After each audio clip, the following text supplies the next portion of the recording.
Hi, I'm Crystal, the parenting coach. Parenting is a thing that some of us just expected to know how to do. It's not like other areas of your life where you go to school and get taught, get on-the-job training, or have mentors to help you. But now you can get that help here.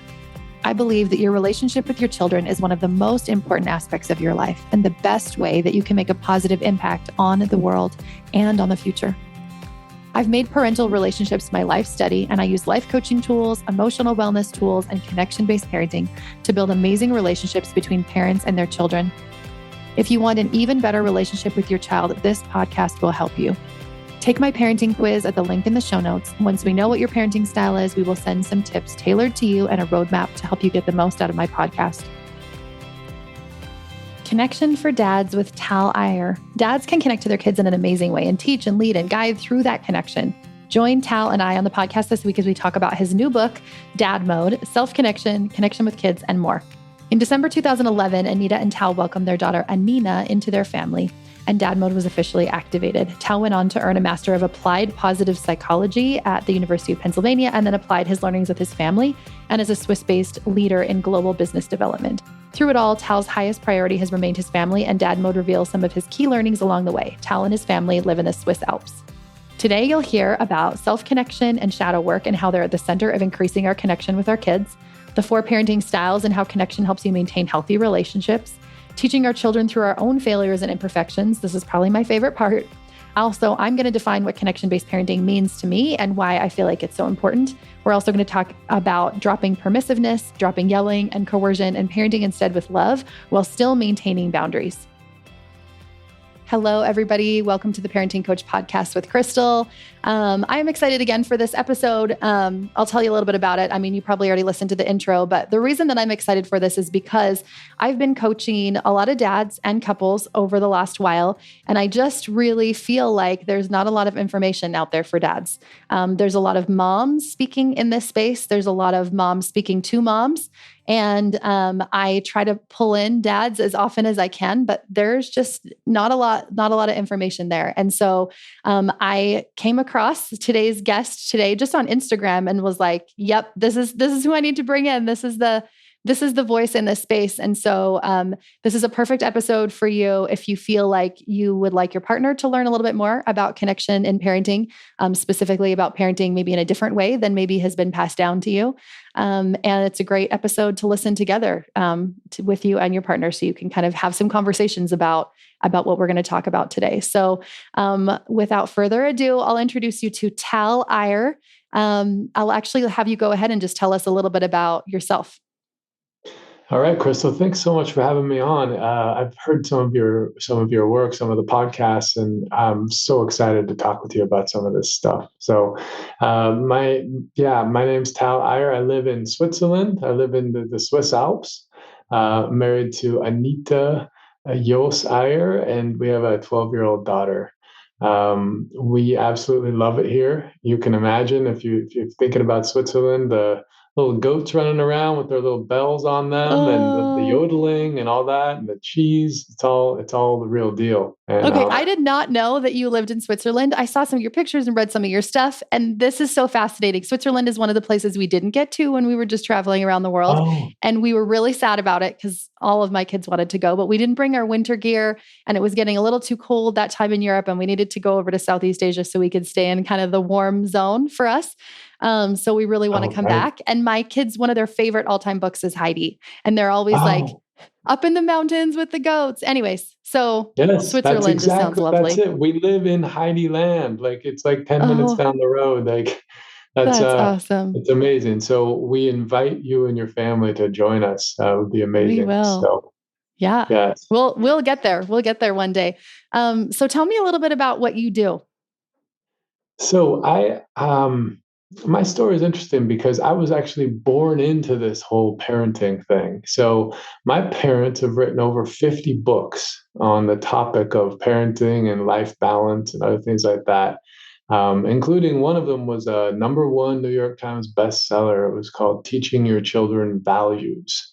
And that one came out when I was 14 years old, Crystal. And the reason it went to #1 was because we were actually on the Oprah Winfrey show. They invited our whole family to come out and be on the show. Imagine that. be 14 years old, sitting on the stage of Oprah Wow.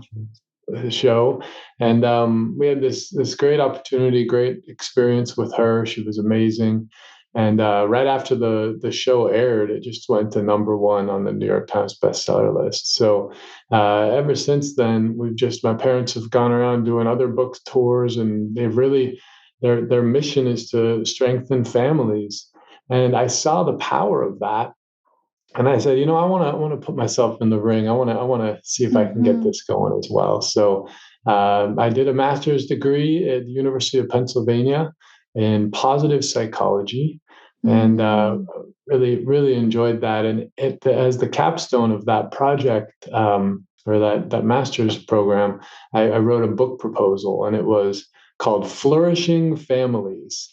And that didn't end up being the title, but now after 10 years, it's morphed and changed. And after 3 editors, I've finally got it to the right place, and it's called Dad Mode: 25 Ways to Connect with Your Children.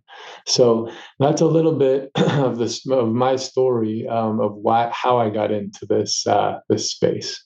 That's awesome. I remember reading several of your parents' books back in the day when I was like very first starting out parenting before I even had kids, Oh, Richard and great. Linda Eyre. And I think I remember my parents reading some of the parenting books Oh, back then. great.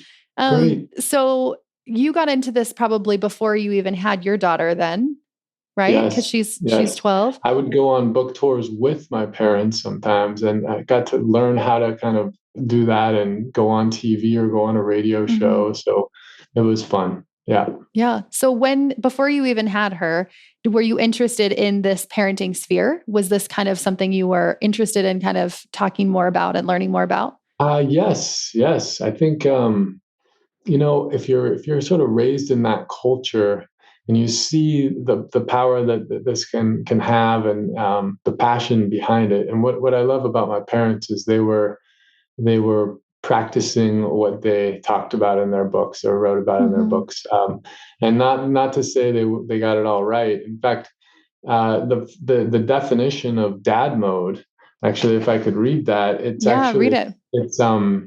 it's the art of applying consistent and focused effort toward building and maintaining a warm emotional connection with our children. And so it's about effort to me. It's the many fails that my parents had when I was growing up Hmm. helped me to see that, what, in the long run, we actually feel really connected as to them and to our siblings. And it wasn't because they did it all right. In fact, I still remember sitting around the table, Crystal, just with all the kids at the dinner table. And my parents were trying to explain some new program that they'd thought up. It was probably in one of their books, and they were explaining it, and I looked around the table at each person, all of my siblings, and nobody, not one person, was paying attention.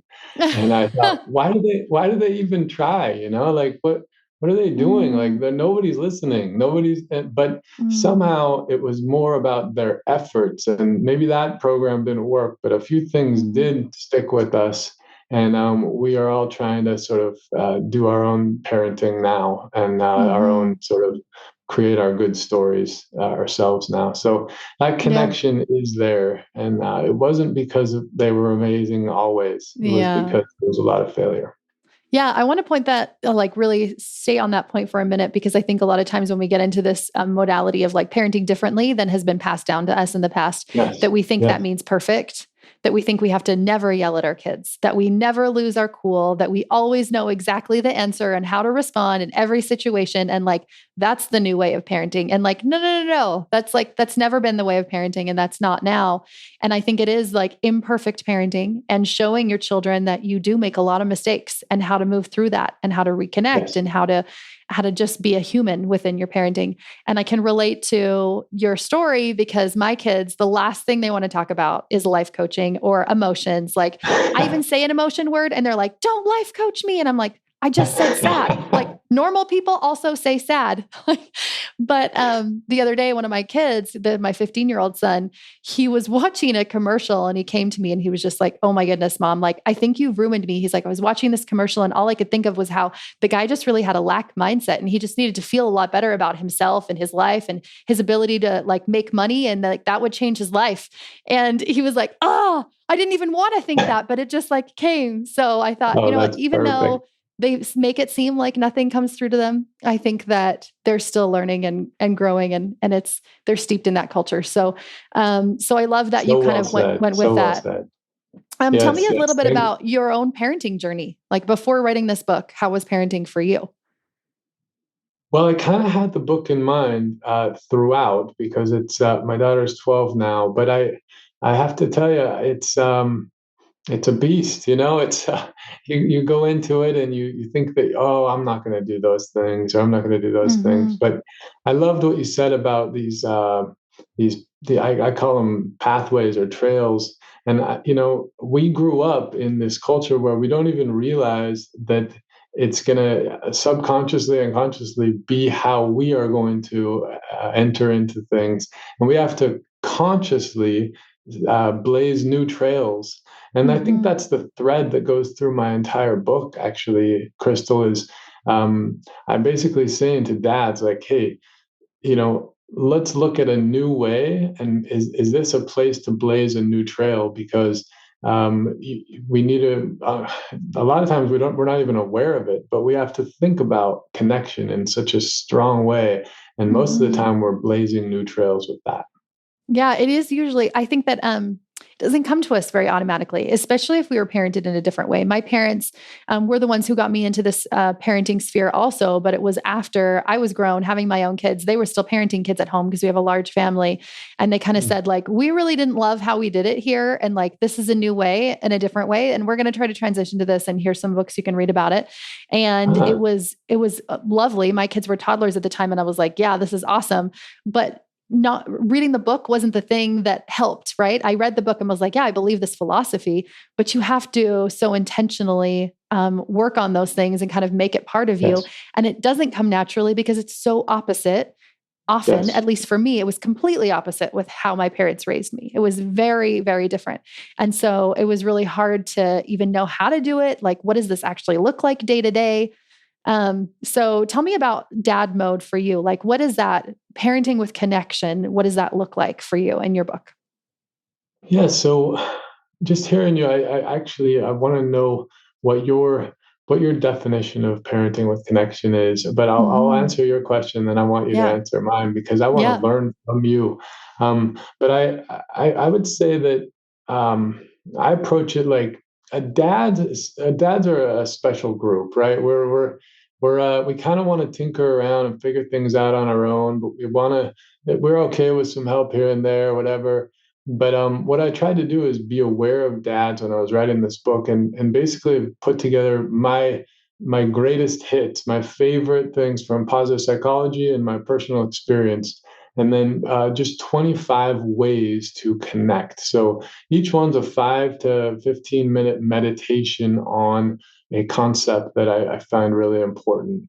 And I basically just, my friend, I love it. He said, I'm reading your book and I just put it next to my bed. I'm tired. I just go through one of the ways, and it doesn't even matter if you go 1 to 25. You can skip around whatever looks interesting to you because they're not necessarily exactly in order anyway.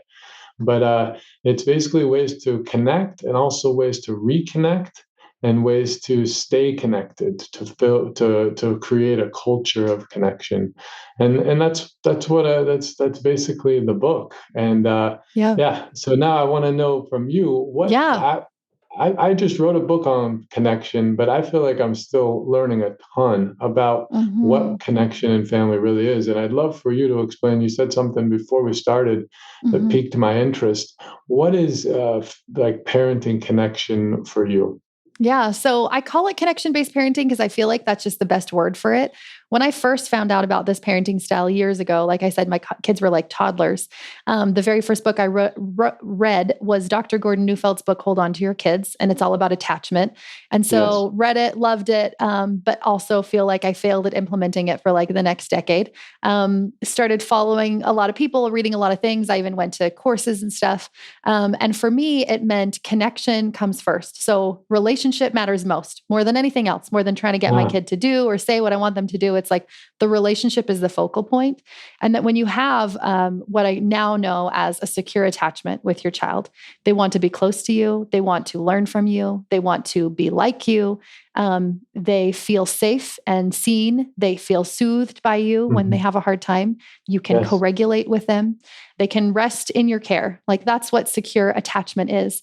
And in order for our kids to have that secure attachment with us, we need to be really intentionally creating that, because we didn't often have that kind of an attachment with our parents when we were being raised. And so a lot of the work is our own self-work to get to a space where we can feel connected and soothed and, self-healed enough that we can actually give this attachment to our children. So most of the work that I focus on is connection within, connection to self, connection to a higher power, having an attachment to something greater than myself, and also kind of having that ability to self-regulate within me, having a solid relationship with myself. But I would say connection-based parenting really is having connection and attachment be the thing that molds your children, be the thing that influences them. And instead of coercive methods, instead of, yelling or punishments or rewards or grounding or all the things we're kind of used to, it's believing that your children are actually innately very good and innately want to do good and learn naturally from the world around them. And it's not something we have to shove down their throats. We just have to create an environment for them to thrive, because they naturally are these good little humans that are just wonderful and unique and special. And we often can get in the way of their learning when we, with the I ways gotta we parent. say, Crystal, that's like, I've been studying this stuff for a long time, and the way you just said that, I hope you have a full practice, because anybody being coached by you is going to be very much helped by Thank by you. the things that you're talking about. I think you're spot on that. So, and I think there's a lot of overlap with the stuff in the book as well, which is nice. Yeah. So tell us a little bit about it. Just a few of the little kind of connection practices you help dads to do, and also I was maybe going to kind of what say, gets in the way of connection for dads. okay, yes. Well, you were mentioning self-connection, and each of the ways actually has 5 action steps at the end of the way, to just give some suggestions and ideas on how I've been able to implement these things and make them help with my connections. So I would say the first one I would want to talk about is self-connection. It's way number 2. And it's right there at the beginning, because I agree. I think parents need to make most of their work should be with themselves, because the deeper we have a connection with ourselves, the deeper we can have connections with other people. And so I challenge dads, but also just parents in general, to do that hard work of what I call, and what Carl Jung calls, shadow work. And I'm a big fan of Carl Jung. He says, we act differently in the first half and the second half of our lives. And being a parent is, you're looking at that second half of life if you're a young parent, and you're right squarely in it if you're kind of a parent like myself, who got started a little bit later. And I think that shadow work, the best way for me to explain shadow work is to read a little Aesop's fable. And if you would allow me, Yeah. I'm going to read this. It's something actually that we have a bunch of Aesop's fables just at our breakfast table. It's a book, and every morning we do a little 10 minutes, and it's also in the book, about just like everybody together, and we share something, some kind of wisdom, something from anywhere that we find wisdom. And this was one of the things we came across, and it's one of our favorites in our family. So it says, every man or woman carries 2 bags about with him or her, one in front and one behind, both are packed with faults. The bag in front contains the neighbor's faults, and the one behind his or her own faults. Hence, it is that men and women do not see their own faults, but never fail to see those of others. Mm. Isn't that great? I love that because um, shadow work is looking at those things that are actually in the bag behind us, the ones that Mm-hmm. we don't want to look at them. We actually have done a pretty good job of staying away from in that first half of life. Maybe our Mm-hmm. ego gets in the way a little bit. And what I challenge dads to do is actually start looking for that, for those blind spots in our lives, and actually asking and proactively looking to try and figure that out, because it'll help us with our own self connections. And the people that Mm-hmm. are closest to us are the ones who can help us with that the most. So Oh, it definitely. They're the ones that we spend the most time with and probably trigger us the most. trigger, Um, yes. I feel like Carl Jung was a Swiss psychologist, wasn't he, in Switzerland? Yes, I just went Is to that his. why I you went live to his there? house on the Lake Zurich. Yes, Oh a my couple of goodness. years ago. Such an Oh, amazing place. Yeah, he grew Oh, I up just right finished there reading one on the of his Rhine. books, and he was sharing about an experience of him counseling a woman that came to meet him on by the lake and had not been able to be cured from anyone else, and she'd been in years of stuff, and just how he was able to help her. And it was so, like you said, it's like wisdom. Like he kind of just pauses and he allows this wisdom within him to kind of bubble up, instead of like, what modality should we use? What word can I give them? What tool can I give Mm, them? It's so much right. more internal. And Yes. shadow work to me, I think, is also like, I call it triggers, but like a strong emotional activation that happens within me in Mm, response to something happening outside of me. And like you said, it's usually with the people that we're closest to. So we're often triggered by our yes. kids or by our partner. And we can either take that as an opportunity to look at, to do that shadow work and be like, okay, what's really here? What's on the backpack that's behind me? Right. And what do I want to do with this? Or we can just keep looking forward at the other person's Right. backpack and kind of Right. ignore that there is something there for us. Beautiful. Totally well said. And I think that what I'm trying to do, because this is really hard work, and sometimes I don't want to do shadow work because it's so hard Mm-hmm. and it's not the right Mm-hmm. timing. But when I am in a good space and I can do that shadow work, I'm trying to cultivate this ability to actually find joy in being wrong. So Mm. like look for it, and then watch how I react when I actually get something thrown at me that's pretty difficult, right? And if I'm in a good space, that's a good place to be. And I don't recommend it for everyone or for all the time, but I think it's a wonderful thing to do to have self connection. Yeah, I did this one exercise. I just gave it to myself when I was very first starting out coaching years ago. And I took a little notebook and a pen, and there was some people close to me that I felt pretty regularly triggered by, and I was going to be spending some time with them for a few days. And I just wrote down every single thing that triggered me, like what they said, what they did, and I Mm, didn't do anything with it. All I did was just write down all day, just all the things. Instead of reacting to it like I normally would, yeah. I would just go inward and I would just write it down. And I just Huh. was left with these pages of notes. Like I threw them away afterwards, but it was really just an awareness exercise of it's really not them. It really wasn't Right. anything they said or did, right? It was something, it was bringing up something within me. Right. And the deeper I get into this work, the more I feel like it's less about tools, it's less about mantras, it's less about how to do the work, and it's more about like what's happening internally for Yes. me. Yes. And I find that connection based parenting now just comes so naturally to people that are doing that work. Like that's just how you go around humaning with other humans Right. from this space of self connection, like you called it. Oh, that's really cool. I'm picking up some good ideas here because I think there's so much more to be learned on this. So thank you. Mhm. That's a good one. Yeah, I would love to know just a couple of those kind of like tips where people are like they open it up from their bedside table and they're like, this is what I'm going to do today. What would that look like? Yeah, so I mean, if I just take a look at the different ways, so um, another one that I think that is interesting is, for example, you mentioned yelling, Hmm. and there's a section called, well, there's one on intellectual humility, which we just covered, which is I could be wrong. And I think it's important to say that as a dad, because it actually helps your child to know that, your dad is not a know-it-all. In fact, it's not a very good way to go to be a know-it-all. Research is showing that these days. And so starting sentences with, I could be wrong, but I think, is actually a really powerful thing. And my daughter started a sentence with this the other day. I was so happy that she did it. But I'm trying to get to the other one, which is, it's in the reconnect one. And it's when dad loses his cool. Oh, Um, yeah.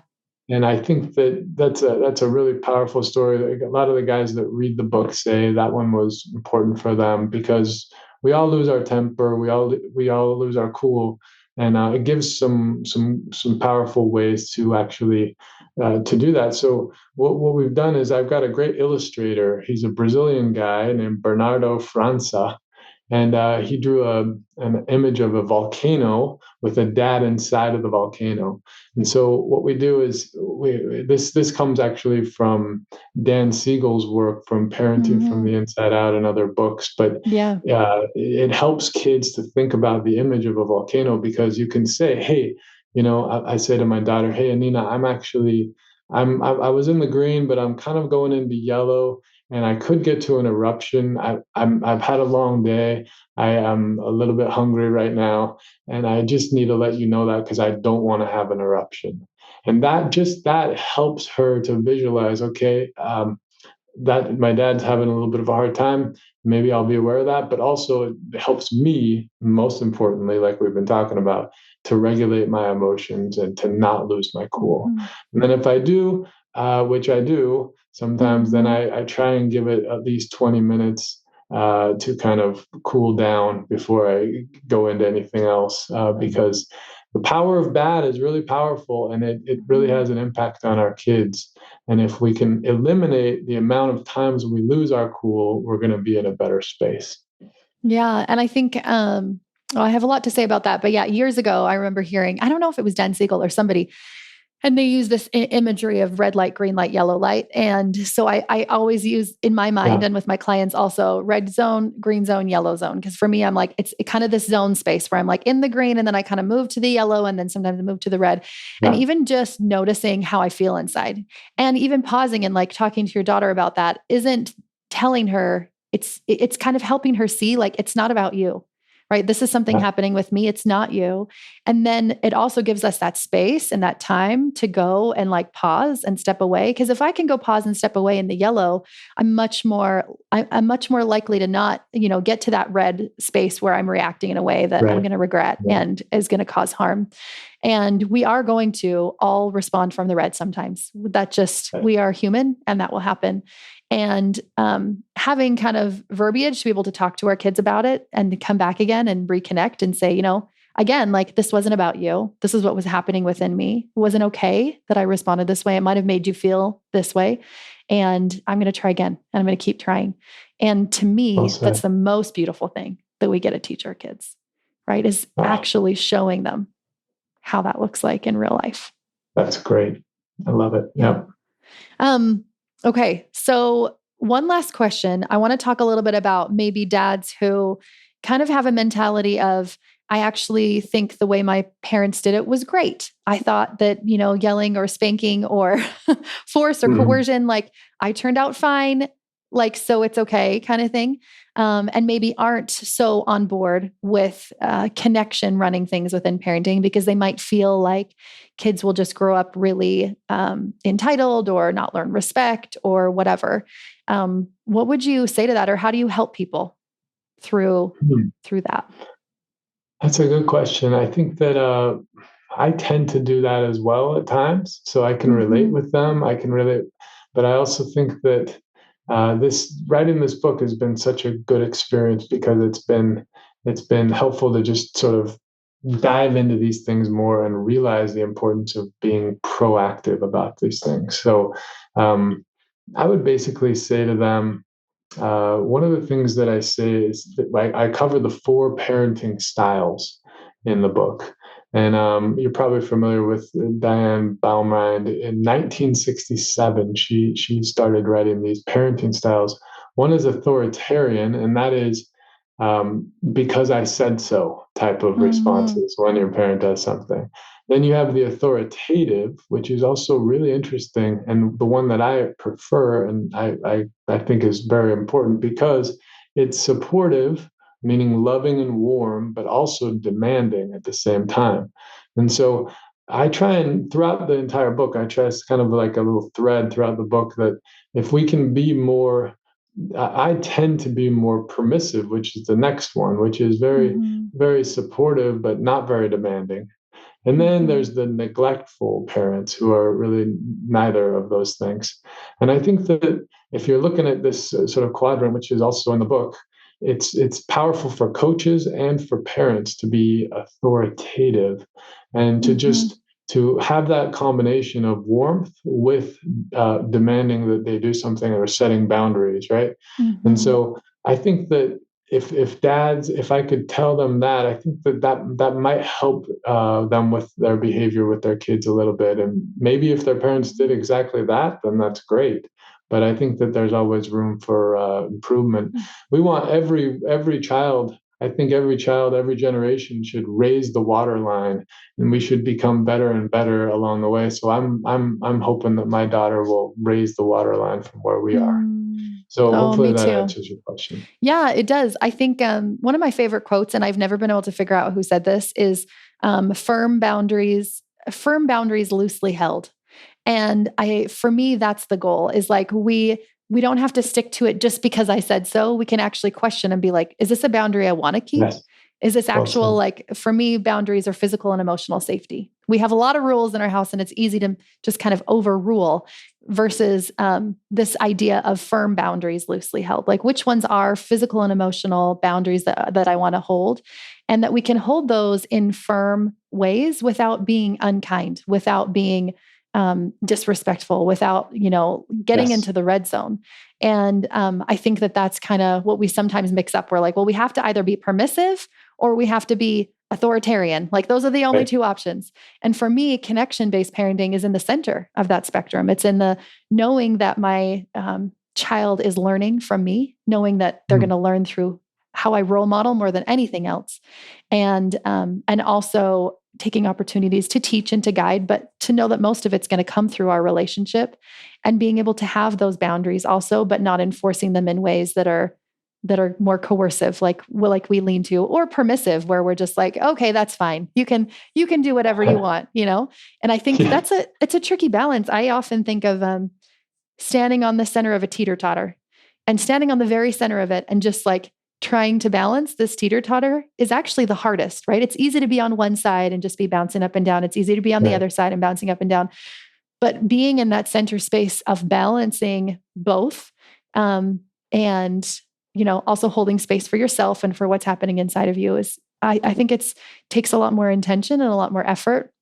And like you said, I think most of the effort is our own healing of like what's happening within us more than anything else. Well said. Yes. I appreciate that because it gives like the color commentary to the things of the authoritative parenting style. So Mm-hmm. amazing. Thank you for that. Yeah. So I would love for you just to share with people how they can connect with you, for sure, how they can get your book right now, pre-order, or maybe by the time this comes out, they can actually order it, and Yes. how they can connect with you further if they want to learn more about what you do. Yes. Thank you. My website is taleyre.com, and I'm on a quest to reshape the dad paradigm to be more based on connection, direct connection with our children. And Mm-hmm. I want dads to join me in that. And the best way to do that is by ordering the book. So you can get it on Amazon, or pretty much any online bookseller. There's a few, brick and mortar stores that are also holding it. But the best way is probably on Amazon. That the link is on my website. I'm Mm-hmm. also on Instagram at Tal Eyre and Facebook and other places. So Okay, we will have links to the, all of those also in the show notes for anyone that's listening on the go. You can check it out in the show notes and link great, to great. those. And Chris, let me just end with one little piece that I really like to end on, and that's the dirty little secret of writers. I figured out the dirty little secret of writers. Tell us all Um, about it. and my parents were writers my whole life, right? And I often saw them, implementing some new thing.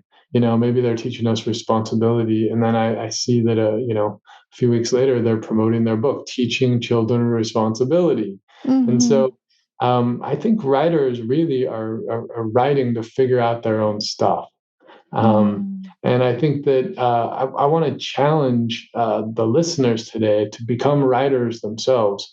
You don't have to write a book, but write in your journal, write in your mind, and really basically write your story as a parent, because I really think that's the message I want to leave with people is we're all creating. I would guess Crystal is learning a ton from this podcast and her coaching, and it's part of this creation process that I love. So create your own story as a family and make it a good one. So that's my final thought on Mm. that. I love that. Yeah, I think that sometimes we look at other experts and we think they have everything figured out, and then they wrote the book. They have everything figured out, and then they became a coach. They have everything Yes. figured out, and then they became a psychologist or whatever. But I think that people are kind of called to this work because of their own work, because of what's coming up for them, and they're just sharing, what's working for them as they go. And so I Yes. love that idea of like let's just create. Let's be creators. Let's be authors of connection in the world, Yes. and Well said. spread it everywhere. So thank you. Thanks for being on today, Tal. Thanks for having me. Thanks for listening. If you'd like to help spread this work to the world, share this episode on social media and tag me. Send it to a friend or leave a quick rating and review below so more people can find me. If you'd like more guidance on your own parenting journey, reach out.